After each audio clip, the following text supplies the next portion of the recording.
जो जिस तरह की साइबर ठगी हो रही है उस साइबर ठगी के लिए बहुत एक्सपर्ट लोगों को बुलाया है। इधर साइबर ठगी होगी और तुरंत को पकड़ा जाएगा।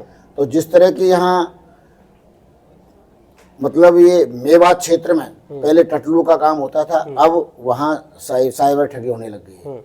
गौकसी का भी काम होता था, लेकिन अब हमारी सरकार, हमारे राज्य के गृह राज्य मंत्री जवाहर सिंह बेडम जी ने ये निश्चय किया है कि इस तरह से साइबर ठगी और गौकसी के लिए अब पूरे कदम उठाए हैं और सतर्कता कमेटी बनाई है और चारों तरफ एम्बुलेंस डोलती हैं और हमारी पुलिस डोलती है। कोई भी शिकायत जो करेगा उसको तुरंत प्रभाव से पकड़ा जाएगा। तो इस तरह की ठगी अब कम होंगी। प्राथमिकता रहेगी डीग से लेके कामा तक के लिए रेल की लाइन बिछाना, क्योंकि मैं कामा में था तो वहाँ के लोगों ने इसकी समस्या बहुत सुनी। तो मेरा निवेदन है कि आज जो भारतीय जनता पार्टी कार्यकर्ताओं में उत्साह है, तो मैंने उनको कहा कि मेरा अब तो मैं अभी उम्मीदवार हूँ, लेकिन आपके आदि आशीर्वाद से मैं अगर उम्मीदवार मतलब सफलता मुझे मिल जाती है लोकसभा की, तो पहली प्राथमिकता डीग से कामा तक की लाइन मैं निकलवाऊंगा। नमस्कार, इस वक्त आप डीटीवी न्यूज पर अजय कुली के साथ ये खबर देख रहे हैं। जानकारी देना चाहूंगा, इस वक्त मेरे साथ हैं भरतपुर लोकसभा सीट से प्रत्याशी हैं भाजपा के, और मैं आपको जानकारी दे दूं कि भाजपा ने राजस्थान की 25 लोकसभा सीटों में से 15 पे अपने उम्मीदवार जो है मैदान में उतार दिए। वहीं पर हम आपको बताना चाहेंगे रामस्वरूप कोली जी जो है उनको जिम्मेवारी मिली है पूरे भरतपुर की। पिछले बार भी अगर देखा जाए तो यहाँ भरतपुर के ही सांसद रहे हैं। अब की बार उनका टिकट काटकर जो पिछले सांसद थे और उनको टिकट दिया है, किस तरह से वो देखते हैं, किस तरह पार्टी का धन्यवाद करेंगे, साथ ही जनता के बीच वो जा रहे हैं तो किस तरह का सहयोग और प्यार जनता से मिल रहा है, वो सारी बातें जो है आज करेंगे। क्या पार्टी के एजेंडे के साथ वो चुनाव लड़ रहे हैं, क्या क्या एजेंडे हैं और अपनी लोकसभा सीट जो है उसे कितनी वोटें वो प्राप्त करेंगे, सारी बातें उनसे करेंगे। आप मेरे साथ बने रहिएगा। बहुत बहुत स्वागत है जी आपका हमारे टीटीवी न्यूज चैनल में। भारतीय जनता पार्टी केंद्र के नेतृत्व द्वारा हमारे देश के यशस्वी प्रधानमंत्री और राष्ट्रीय अध्यक्ष जेपी नड्डा जी, अमित शाह जी और राजस्थान राज्य के यशस्वी मुख्यमंत्री भागीरथ भजनलाल शर्मा जी ने जो भरतपुर लोकसभा क्षेत्र और हमारे प्रदेश के अध्यक्ष सीपी जोशी जी ने भरतपुर लोकसभा 09 सुरक्षित से जो मुझे उम्मीदवार बनाया है, मुझे एक छोटे से कार्यकर्ता को जिस तरह का आज लोकसभा का सदस्य के रूप में उम्मीदवार बनाया है, मैं केंद्र और राज्य के नेताओं का धन्यवाद प्रस्तुत करता हूं। उसमें साथ ही साथ मैं अपने विचार परिवार का जो सहयोग मुझे रहा है, मैं संघ का तृतीय वर्ष शिक्षित हूँ। विचार परिवार की नज़रों में बात आई होगी तो उन्होंने मुझे पूरा सहयोग किया। और भरतपुर की जनता, अब जो आज मैं 3 दिन से पूरे क्षेत्र में कामा में गया, कुम्हेर में गया, डीग में गया, भरतपुर में गया और वैर में गया, और आज इस बयाना विधानसभा के क्षेत्र में बीरमपुरा में मैं आपके बीच में हूँ, तो लोगों को अपार समर्थन मिल रहा है और बड़ी प्रसन्नता है कि एक ज़मीन से जुड़े कार्यकर्ता को टिकट मिला है। मैं 1989 में पार्षद रहा, 95 में पार्षद रहा। उसके बाद में युवा मोर्चा से लेके शुरू से लेके अंत तक आज पदों पे रहा। और मैं प्रथम वर्ष मैंने कोटा से किया, द्वितीय वर्ष मैंने जोधपुर से किया, तृतीय वर्ष मैंने नागपुर से किया 2003 में। 2003 में जब तृतीय वर्ष करके आया तो 2004 में मेरा टीवी पे नाम आ गया और मैं बयाना लोकसभा क्षेत्र से भारतीय जनता पार्टी ने अपना उम्मीदवार बनाया और मैंने प्रतिद्वंदी महेंद्र सिंह जाटव को 1,77,000 वोटों से चुनाव हराया। अभी उसके बाद में सीट का परिसीमन हो गया। अब भारतीय जनता पार्टी ने दोबारा विश्वास जताया है कि रामस्वरूप कोली को यहाँ से टिकट दिया जाए। तो यहाँ भारतीय जनता पार्टी के कार्यकर्ताओं में और मतदाताओं में बड़ी प्रसन्नता है और बड़ी खुशी है कि एक कार्यकर्ता को टिकट मिला है। और मैं आपको निवेदन करना चाहता हूँ कि अब मैं लोकसभा का सदस्य हूँगा, तब मैं प्राथमिकता रहेगी डीग से लेके कामा तक के लिए रेल की लाइन बिछाना, क्योंकि मैं कामा में था तो वहाँ के लोगों ने इसकी समस्या बहुत सुनी।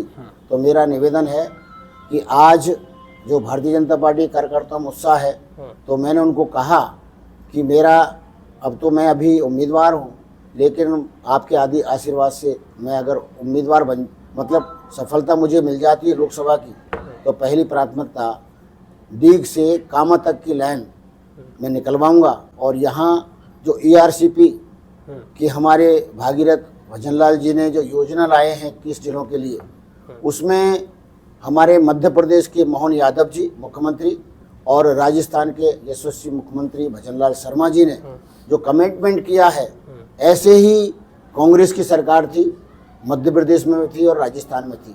उसके बाद में ये कमिटमेंट ERCP के लिए उन्होंने फाइल को डोलाते रहे और किसी प्रकार का कमिटमेंट नहीं हुआ।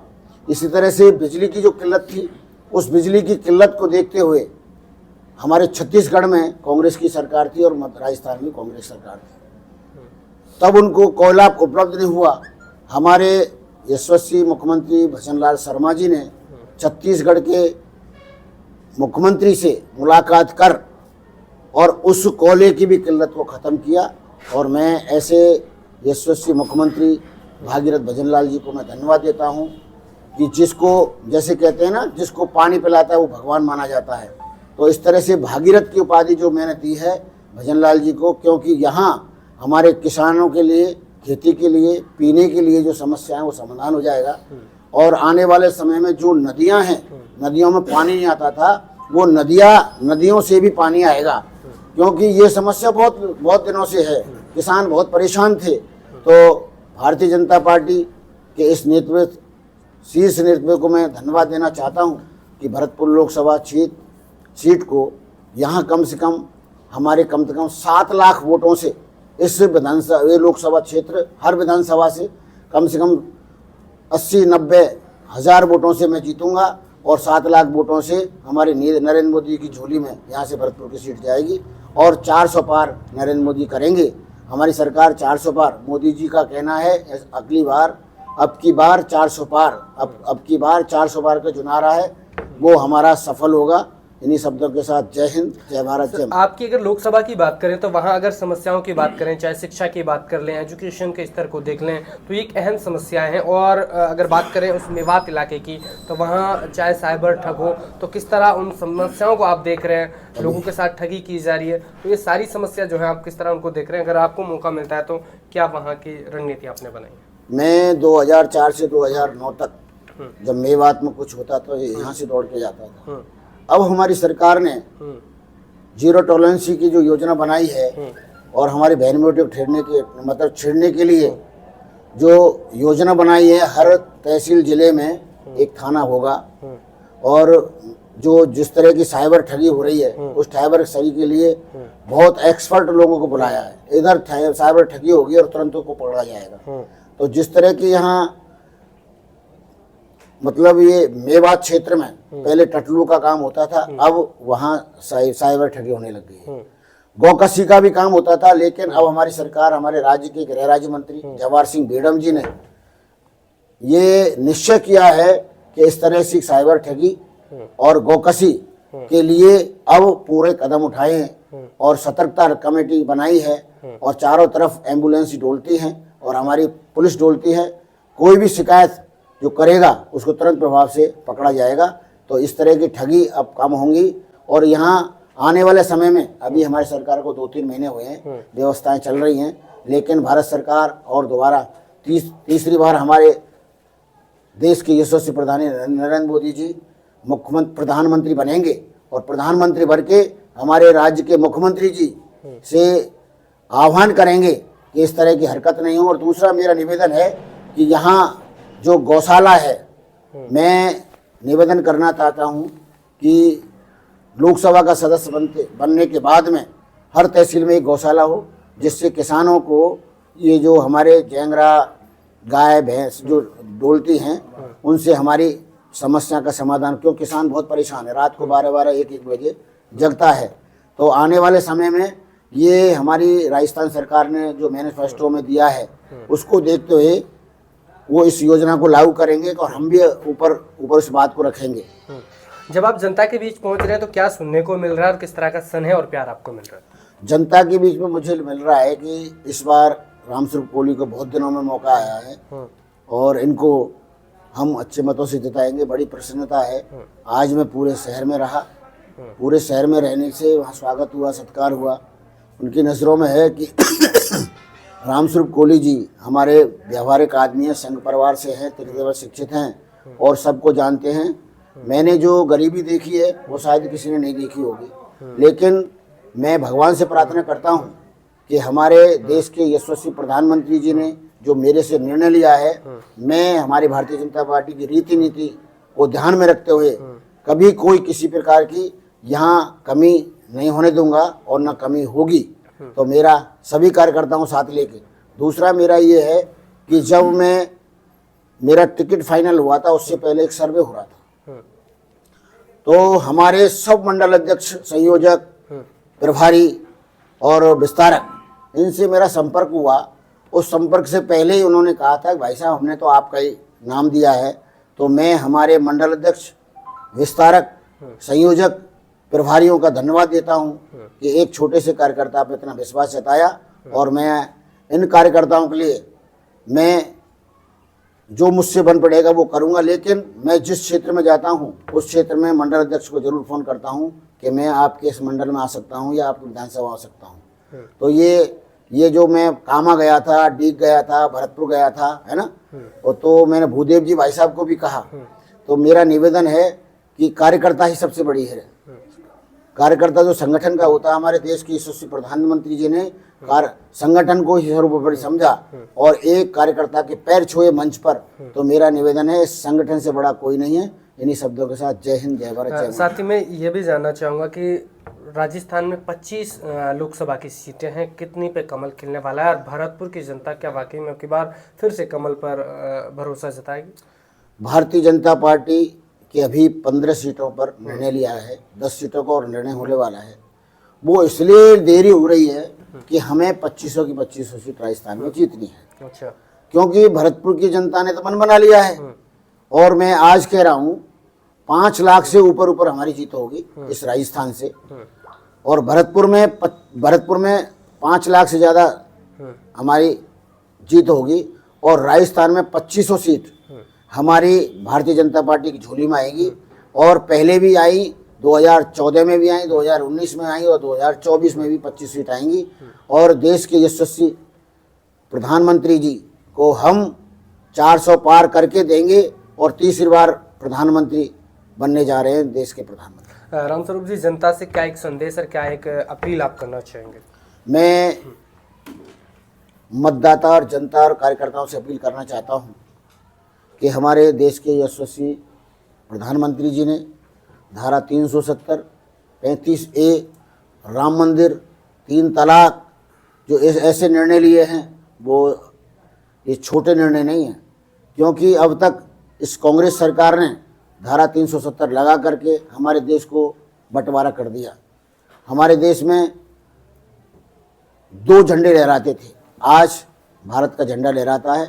तो ऐसे प्रधानमंत्री जी और अमित शाह जो गृह मंत्री हैं, उनको मैं बार बार जनता की तरफ से धन्यवाद देना चाहता हूं कि उन्होंने ये ऐतिहासिक काम किया है। दूसरा, इस बार जो चुनाव होगा वो राम को वोट डलेगा। मोदी और राम को, मोदी को तो डलता ही है, लेकिन श्री राम के नाम से वोट डलेगा और हमारे भारत में 400 पार हम सीटें करेंगे। चलिए, बहुत बहुत धन्यवाद आपको वक्त देने के लिए। हम आपको बता दें कि रामस्वरूप जी ने बताया कि जनता जो है उनका मन है कि अब की बार रामस्वरूप जी को और मोदी के नाम पे कमल को वोट दिया जाए, ऐसा उनका मानना है। साथ ही उन्होंने बताया कि राजस्थान की 25 सीटों में से 15 पे मैदान में उतर गए हैं प्रत्याशी, लेकिन हम 25 जीतने चाहते हैं, इसलिए थोड़ा वक्त लग रहा है। चलिए, हमारे साथ प्रदेश से भी हैं, उनसे बात करते हैं। नेताजी, क्या नाम है? मैं महेंद्र यादव जी, ओबीसी मोर्चे का यहाँ से प्रभारी बनाया गया है। मुझे भरतपुर से रामस्वरूप जी के सहयोग के लिए, जैसा भी अभी हमारे भाई साहब ने बताया, 400 पार, इसमें कोई संदेह नहीं है। क्योंकि जो मोदी जी की योजनाएं आप देखेंगे, एक तरफ मंदिर ही नहीं बल्कि विकास के रूप में भी अगर देखी जाए तो विकास की भी गंगा बहाई है।